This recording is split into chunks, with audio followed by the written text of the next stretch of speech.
Jambo la kwanza nilikuambia kwa wiki sinepita kadhaa.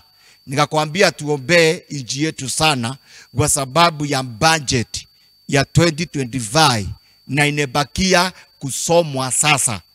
Jambo la pili ambaye ningetaka tulikumbuke sana katika nchi yetu, na Mungu alinifunulia tupate kuiombea. Mungu alinifunulia ya kwamba serikali itaendelea kuwa na shida na wote ambayo watakaitanja mambo ya siasa. Jambo la tatu mtazamaji, na ninataka pia tupate kuliombea sana. Wiki iliyopita niliambiwa kuna magavana hawatarudi kwa kiti yao kia ungavana mwaka wa pili. Na niko na imani gavana ulio hapo utanitafuta tuombe. La nne kabisa, tena Mungu akanifunulia ya kwamba budget ya 2025 ambayo ndio iko sasa hivi, kutakuwa itakapokuwa inesomwa, kutakuwa na shida, kutakuwa na kuipinga, kutakuwa na shida, watu wataikataa. Lakini Mungu akasema konami niambie wale ambao wanajua Mungu waiombee sana jambo hili. Leo nataka kuongea jambo la tano kwa mfano. Nikitaka kuongea juu ya rais wa 2027 kwa mfano. Wacha niseme hivi. Niliona mbazi moja inejaa watu, na ile mbazi ikafika kwa stage, watu wakatoka. Walipotoka, ile mbazi ikakaa ni kama ineachwa utubu. Lakini ile mbazi nikaangalia ikitoka, ikafika kwa kituo kingine, ile hiyo tu mbazi, nikaona ilikuwa inangojewa na watu wengi. Kisha wale watu wakaanza kuingia ndani. Wakaingia ndani, wakajaa. Kisha hiyo mbazi ikatoka ikaenda. Nikaiona inaenda. Rais wa 2027 ako katika hiyo maneno ya mbazi. Nikasema hivi, uchumi wa Kenya mwaka wa 2026 utakaa kama uneimarika. Ni kwa sababu yale mazito yaliyoko kwa sasa hivi Mungu alinifunulia yatakuwa yanepungua. Mungu akanifunulia kwamba tutakapokuwa tukiendelea kuomba na kuendelea kuomba, mwaka wa 2026 hakutakuwa na utekani nyara. Shetani atakuwa ako chini ya nyayo zetu katika jina la Yesu Kristo. Nilikuambia wiki iliyopita niliona katika ono la ndoto la usiku kukiwa na wahubiri Mungu anawaondoa katika presence ya watu. Ni kwa sababu wanekuwa wakisema lile lisilivyo. Bwana asifiwe mtazamaji. Nimekuja tena katika mitandao ya YouTube na ili nipate ukubariki, ili nipate kuwa na wakati na wewe katika jina la Yesu Kristo. Nikuja tena kusema ya kwamba kama vile nilivyosema ya kwamba mara nyingi Thursday huwa niko na wewe kwa sababu ya sauti ya inji, na ili tupate kuombea inji yetu, tupate kuweka inji yetu mbele za Bwana. Na niko na imani ukiwa hapo kwa simu yako, kuna kitu kimoja ninakuomba uweze kufanya. Subscribe. Tena ningekutaka mpendwa ucomment. Weka comment yako kwa YouTube, na wale watu ambaye tulikuwa nao wiki iliyopita na hata wiki hii, na washukuru sana kwa sababu mnaweka comment zenyu nyingi sana, na especially kwa TikTok pia mneongea zaidi. Kwa hivyo Mungu awabariki sana na waatendee mema, na watu yangu ya TikTok Mungu akazidi kuwatendea mema na kuwabariki katika jina la Yesu Kristo.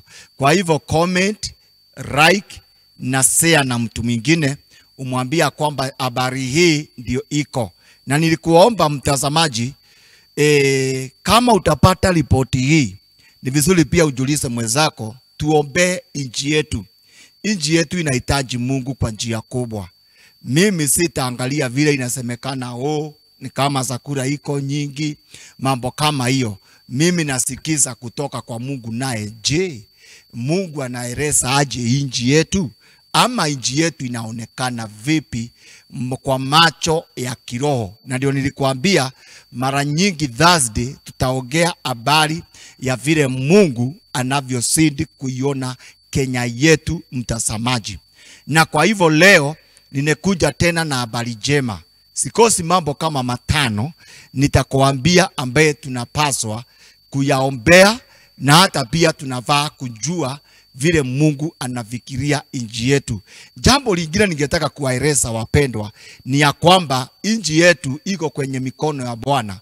Kwa hivyo leo mpendwa, ningetaka kukukumbuza vile Biblia inavyosema katika kitabu kile kia Mambo ya Nyakati wa Pili na aya yake ya 7 na mstari wake na wa 14. Nataka tu tuangalie mambo yale peke yake na Mungu atatubarikizana. Bwana asifiwe. Mambo ya Nyakati inaitwa Chronicles wa Pili, sura yake ni ya 7 na mstari wake na wa 14. Leo nataka tuangalie tu kifungo hiyo ya 14 peke yake, nitupate kubarikiwa kwa jina la Yesu Kristo, na ili niwapate kuwakumbuza watu waweze kukumbuka inji yetu, waweze kuombea inji yetu tukiendelea kwa jina la Yesu Kristo. Biblia inasema ya kwamba ikiwa watu wangu walioitwa kwa jina langu watajinyenyekeza na kuomba na kutafuta uso na kuyacha njia zao mbaya, basi nitasikia toka mbinguni na kuwasamehe dhambi zao na kuiponya inji yao. Na nilikwambia nakujaga mara nyingi hapa ili tuombee inji yetu, tukumbuke inji yetu, na ili tupate kumwambia Mungu yale tunataka kwa sababu ya inji yetu. Leo ningekuja kukuambia ombea inji yako kama vile ninavyoiombea na kuiweka mbele za Bwana. Ni kwa sababu kuna mambo matano Mungu ananiweka ndani yangu ambaye nitayasema leo kwa sababu ya inji yetu, na niko na imani tutaendelea kuiombea na kusema juu yake in the name of Jesus. Kuna kitu kingine ningetaka kukuambia mtazamaji, upate kukielewa. Nilikuambia mimi ni sauti ya Roho wa Mungu. Mimi ni sauti ya Bwana peke yake. Ninaitwa hapa kusema vile inavyoonekana na vile inavyosemwa. Na wewe pia niko na imani unapoisikia sauti hii utaombea inji yako katika jina la Yesu Kristo. Kwa hivyo niko na imani utabarikiwa na utatendewa mema. Watu wangu wote wa TikTok na kuomba pia nawe pia unaposikia hii sauti uiombee inji yetu na ili upate kubarikiwa. Biblia inasema ya kwamba watu wangu walioitwa kwa jina langu kama watajinyenyekeza na kuomba na kusiacha njia zao zilizo mbaya, Bible inasema ya kwamba mimi nikiwa Mungu kutoka mbinguni nitasamehe makosa yao na nitaiponya inji ambaye walio ndani. Inji hii itaponywa kwa sababu ya wale wanayeomba. Inji hii itaponywa kwa sababu ya wale ambaye watakaye muita Mungu. Na niko na imani kama wewe ni mmoja wa kumuomba Mungu kwa sababu ya inji yako, Mungu atalete uponyaji wake kwa sababu ya inji hii katika jina la Yesu Kristo. Mpendwa, jambo la kwanza nilikuambia kwa wiki sinepita kadhaa, nikakwambia tuombee inji yetu sana kwa sababu ya budget ya 2025 na inebakia kusomwa sasa. Ninakuomba uiombee in the name of Jesus. Jambo la pili ambaye ningetaka tulikumbuke sana katika inji yetu, na Mungu alinifunulia tupate kuiombea. Mungu alinifunulia ya kwamba serikali itaendelea kuwa na shida na wote ambaye watakaitanja mambo ya siasa. Kwa hivyo kanisa tuombe sana kwa sababu ya jambo hili. Jambo la tatu mtazamaji, na ninataka pia tupate kuliombea sana. Wiki iliyopita nilikuambia, niliambiwa kuna magavana hawatarudi kwa kiti yao kia ungavana mwaka wa pili. Na niko na imani gavana ulio hapo utanitafuta tuombe na ili tupate kusikia vile Mungu anataka in Jesus name. Na jambo la tatu la ine kabisa, tena Mungu akanivunulia ya kwamba budget ya 2025 ambayo ndio iko sasa hivi, kutakuwa itakapokuwa inesomwa, kutakuwa na shida, kutakuwa na kuipinga, kutakuwa na shida, watu wataikataa. Lakini Mungu akasema nami niambie wale ambao wanajua Mungu waiombee sana jambo hili katika jina la Yesu Kristo. Jambo la tano ningetaka kulisema leo nikiwa hapa. Ningetaka kusema, na leo hii nitasema kwa mfano. Yesu alikuwa anasema nitasema kwa mfano, wanayejua watakayeelewa wazike, na wasioelewa wazike kwa mfano, waone wasipoona, na wasikie wasipopata ufahamu. Leo nataka kuongea jambo la tano kwa mfano. Nikitaka kuongea juu ya rais wa 2027 kwa mfano. Kwa mfano, wacha niseme hivi. Niliona mbazi moja inejaa watu, na ile mbazi ikafika kwa stage, watu wakatoka. Walipotoka, ile mbazi ikakaa ni kama ineachwa utubu. Lakini ile mbazi nikaangalia ikitoka, ikafika kwa kituo kingine, ile hiyo tu mbazi, nikaona ilikuwa inangojewa na watu wengi. Kisha wale watu wakaanza kuingia ndani, wakaingia ndani, wakajaa. Kisha hiyo mbazi ikatoka ikaenda, nikaiona inaenda. Rais wa 2027 ako katika hiyo maneno ya mbazi. Najua wale ambao wanaweza kuelewa juu ya ufunuo ama jambo linaitwa ndoto, watu ambao wanaweza kuelewa mfano huu wataelewa ninasema nini. Mungu awabariki sana. Niko na imani mtazamaji, tukiombea jambo hili, mimi nitashukuru Bwana sana. Ni kwa sababu tukisimamisha mambo hayo matano, Shetani ataondokea nchi yetu, na wala kutakuwa na roho itakayepinga nchi yetu. Nikasema hivi, uchumi wa Kenya mwaka wa 2026 utakaa kama uneimarika. Ni kwa sababu yale mazito yaliyoko kwa sasa hivi Mungu alinifunulia yatakuwa yanepungua mwaka wa 2026.